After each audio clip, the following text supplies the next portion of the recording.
Good evening student. आज हम exercise 8.3 यानी कि कंपाउंड इंटरेस्ट से रिलेटेड, मैंने लास्ट में वीडियो में आपको बताया था कि कंपाउंड इंटरेस्ट पे प्रैक्टिकल बेस्ड क्वेश्चंस होते हैं। ओके, तो जो एप्लीकेशन बेस्ड क्वेश्चन है उसमें मैंने एक पॉपुलेशन वाइज क्वेश्चन करवाया था, एक डेप्रिसिएशन से रिलेटेड क्वेश्चंस करवाए थे। आज मैं बैक्टीरिया काउंट से रिलेटेड क्वेश्चन करवाऊंगी। ठीक है, ये लेबोरेटरी लैब टेस्ट का क्वेश्चन है, तो करते हैं ये क्वेश्चन। सबसे पहले मैं ये क्वेश्चन आपको लिख के दिखाती हूँ कि क्या है। इसमें कह रहा है कि in a laboratory the counts of bacteria in a certain experience was increasing at the rate of 2.5% per hour, यानी कि रेट ऑफ इंक्रीजिंग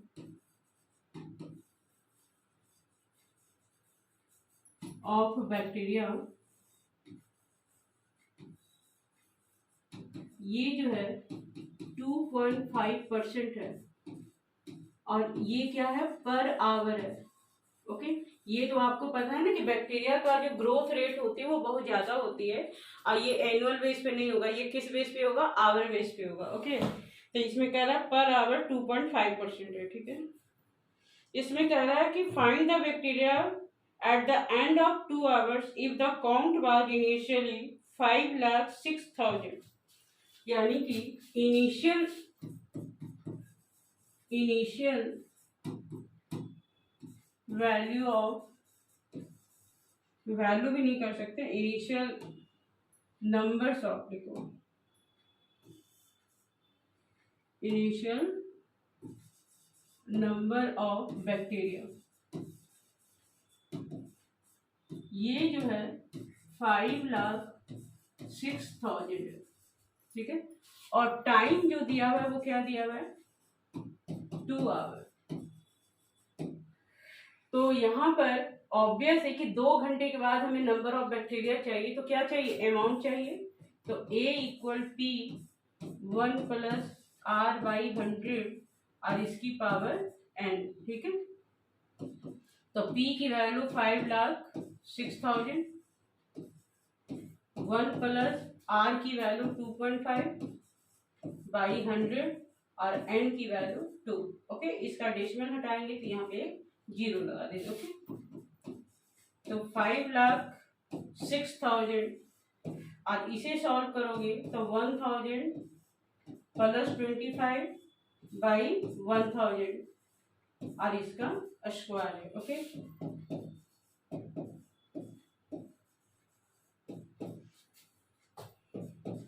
1025 बाई 1,000। अब देखो, इस 3 को इस 3 से काट दिया,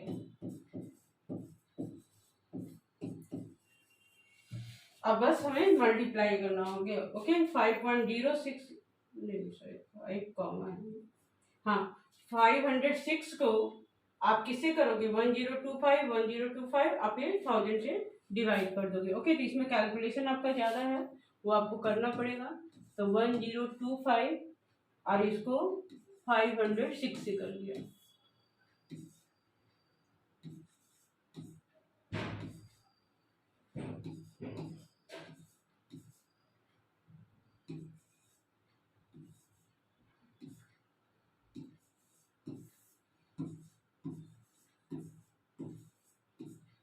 ये आ गया 518,650। कितना आया, 518,650।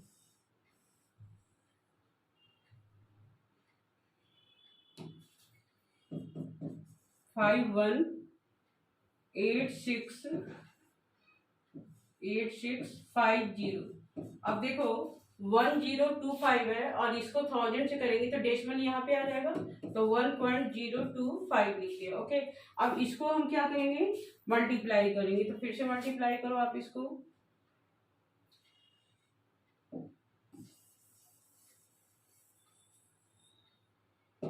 अब देखो इसी नंबर को आपको 1.025 से करना है।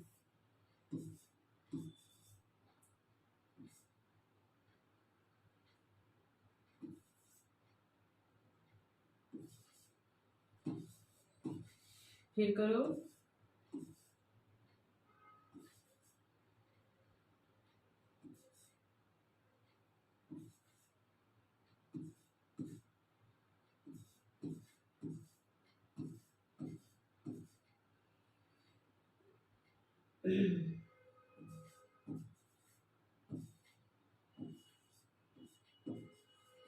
अब सबको ऐड करो।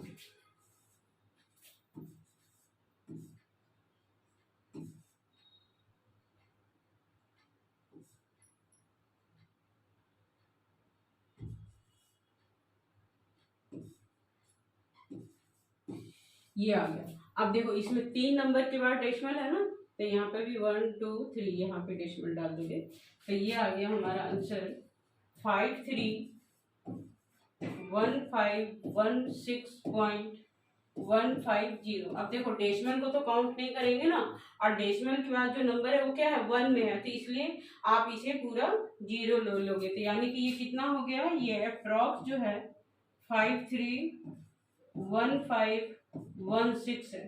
ठीक है, तो 2 घंटे के बाद बैक्टीरिया का नंबर कितना हो जाएगा, 5,31,516 हो जाएगा। ओके, तो ये इसका क्वेश्चन है, और वो भी यहाँ पे रेट ऑफ इंक्रीमेंट क्या था, 2.5% पर आवर। ओके, तो कंपाउंड इंटरेस्ट से रिलेटेड जो न्यू बुक है, न्यू सिलेबस है, उसमें आपको बस यही 3 क्वेश्चंस करने थे। कंपाउंड इंटरेस्ट से जो है बस एग्जाम्पल्स में आपको क्वेश्चन दिया हुआ है, पता नहीं वो एग्जाम्पल्स के क्वेश्चन भी जो है वो आपको एनुअली बेस पे ही है, सेमी एनुअली का कोई भी क्वेश्चन नहीं है, इसलिए आपको उसे करने की जरूरत नहीं है। ओके, तो आज हम एक नया चैप्टर भी स्टार्ट कर रहे हैं, chapter 9 algebraic expression and identity. तो इसे हम करते हैं कुछ बेसिक टर्म के साथ शुरुआत करते हैं। तो चैप्टर 9,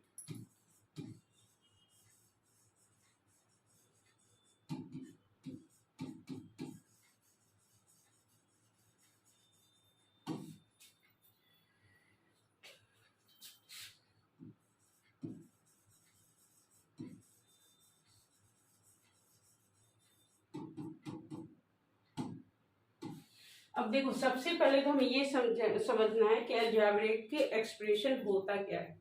जब भी हम किसी सेंटेंस को या जब भी हम किसी स्टेटमेंट को किसी वेरिएबल के फॉर्म में हम एक्सप्रेस करते हैं तो उसे हम अलजेब्रिक एक्सप्रेशन करते हैं। ओके, जैसे कि अगर मान लो कहा गया है कि I run 4 metre more than my younger brother। तो यंगर ब्रदर ने जितना रन किया उसको हम क्या मान लेते हैं, एक्स मान लेते हैं। तो मेरे थ्रू जो रन हुआ वो क्या हो गया, x+4 हो गया। ओके, तो ये क्या है, अलजेब्रिक एक्सप्रेशन है। ओके, तो अलजेब्रिक एक्सप्रेशन में जनरली वेरिएबल्स यूज होते हैं, प्लस इसमें आपको ये पता होना चाहिए कि टर्म्स क्या होते हैं, नंबर ऑफ टर्म्स क्या होते हैं, फैक्टर्स क्या होते हैं, उसके कोएफिशिएंट्स क्या होते हैं। ओके, तो इन सब टर्म्स को हम अभी पढ़ेंगे। तो यहाँ पर सबसे पहले जो आपका शुरू हो रहा है वो क्या है, टर्म्स, फैक्टर्स एंड कोएफिशिएंट। सबसे पहले हम किसके बारे में जानेंगे, terms, factors and coefficient.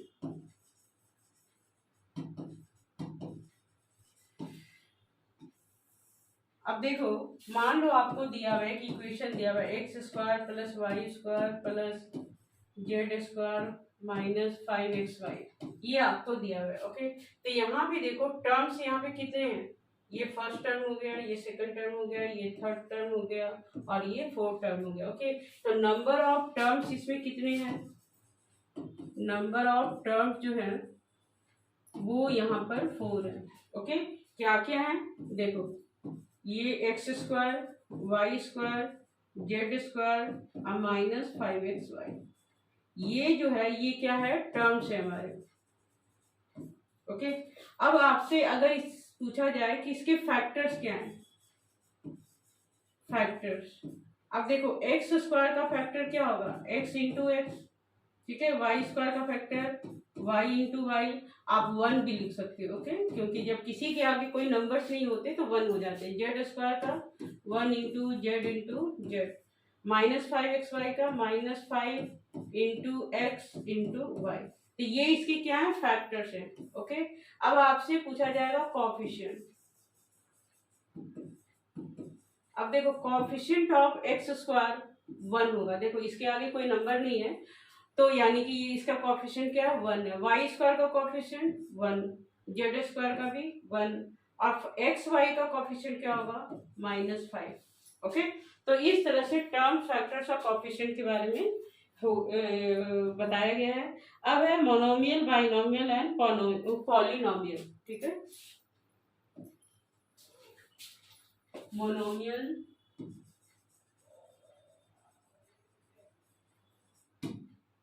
Binomial, trinomial भी होता है और पॉलिनोमियल होता है। ठीक, अब मोनोमियल में देखो नंबर ऑफ टर्म्स क्या होंगे, एक ही होंगे। ठीक है, जब किसी एक्सप्रेशन में सिर्फ एक ही टर्म हो तो उसे हम क्या कहते हैं, मोनोमियल कहते हैं। जैसे कि 1 टर्म्स, एग्जाम्पल क्या है, मान लो 4x² है, या y है, या 100y है, या 100 है ना, ये सब क्या है, मोनोमियल्स के एग्जांपल्स है। ओके, बाइनोमियल मतलब हैविंग टू टर्म्स,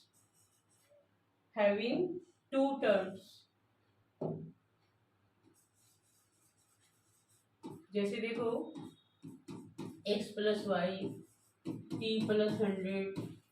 ठीक है, इस तरह के जो है वो क्या है, बाइनोमियल है।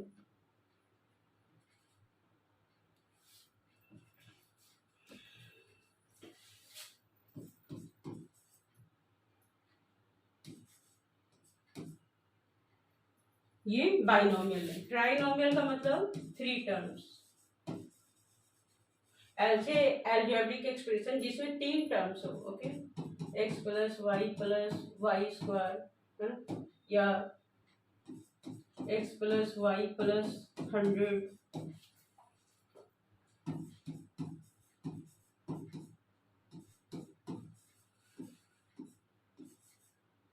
ये ट्राइनोमियल की एग्जांपल है।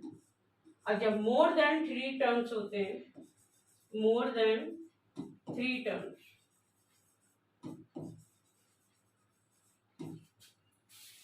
then it is polynomial। जैसे x² + y² + z² -xyz -yz, तो ये सब क्या है, इसमें नंबर ऑफ टर्म्स तो बहुत ज्यादा है, तो ये पॉलिनोमियल हो गया। Okay, pq + qr + rs + r² + p² है ना, तो इस तरह के टर्म्स जो है वो क्या है, पॉलिनोमियल्स हो जाएंगे। ओके, अब सबसे important like and unlike terms, क्या हम पढ़ेंगे, like and unlike term. Like terms और अनलाइक टर्म्स।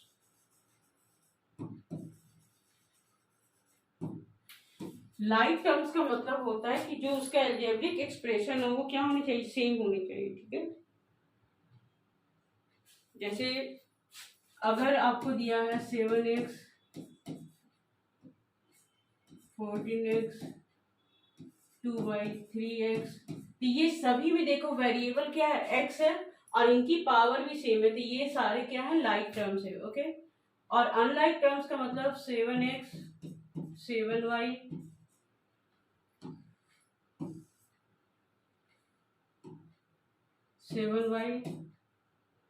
8z, ये देखो ये सब क्या है, अनलाइक टर्म्स है। इनमें जो वेरिएबल है वो क्या है, हमारे डिफरेंट है, तो इसलिए ये अनलाइक टर्म्स होंगे। ओके, अब इसमें लाइक और अनलाइक टर्म्स के बेस पे हमें एडिशन और सब्ट्रैक्शन करना होगा, क्योंकि उसमें हमें कैटेगराइज करना होता है कि कौन से लाइक टर्म है, कौन अनलाइक टर्म है। लाइक टर्म को ही हम ऐड और सब्ट्रैक्ट कर सकते हैं, अनलाइक को लाइक से नहीं कर सकते। ओके, तो वो हम अगले वीडियो में देखेंगे। आज के वीडियो में इतना ही बच्चों, थैंक यू।